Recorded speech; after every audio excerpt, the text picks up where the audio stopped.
Great Futures closeouts, 23 billion rand passing through the JSE today. Yes, another futures closeout. It was a surprise. Can you believe it's already futures closeout? Yeah, I couldn't believe it. I was actually asking upsetting the guys me in more the than office, anything. guys, it's futures closeout today. And we're like, it's usually next week. And it's no, for some reason happened now. But because March is a longer month of the year. Yeah. So we had a look at it, and it was an average futures closeout. Nothing too surprising. It looks like the futures guys wanted to keep the market at about 30,500 points on the Aussie contract. We did think that we were going to go up to 31, so we were looking towards a higher close. But unfortunately, 12 o'clock, you just see that market move all the way down, and it hovered at about 3,500 and lost a bit of steam throughout the rest of the day. And I think we closed down about 0.4, 0.5%. So is it fresh eyes then from tomorrow? How does it actually work?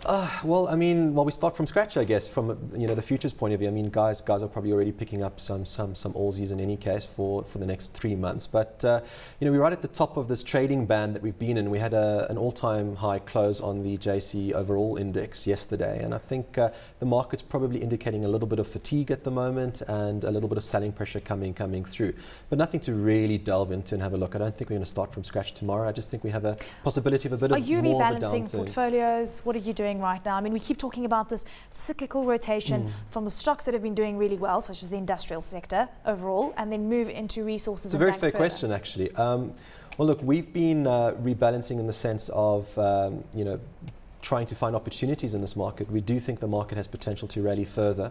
We are still sticking to our guns on some of our resources and industrials. Just because Richemont is through the roof and Naspers is through the roof and South African Breweries is through the roof, doesn't mean you need to sell them. I mean, they can get higher.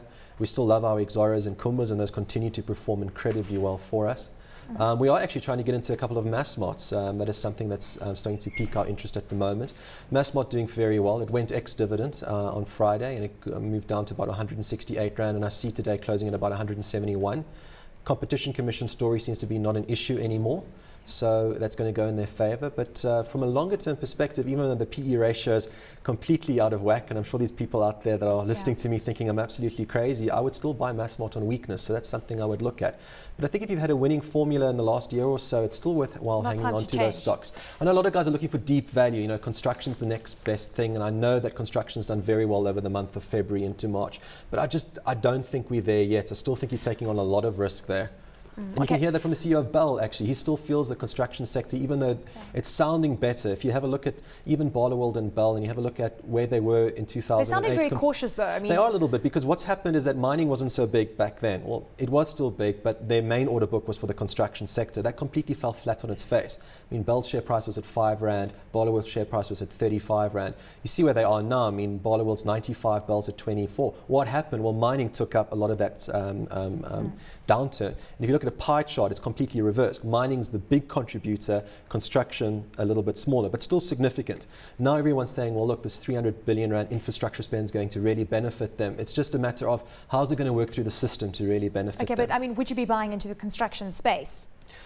I mean, Getting were you a lot one of of the phone ones, calls from clients. Were you someone that actually got burnt last year because you got into the market? I know a lot of people got in very early. We actually made a lot of money from construction, but I think we hung on a little bit too long as well. So we could have made more if we had gotten out early, but we didn't necessarily burn ourselves on it. I think there are tentative signs potentially of getting interested in specific stocks at the moment, but I would rather, if I'm really wanting to get into construction, I would still do the periphery. I would be buying the Barloworlds.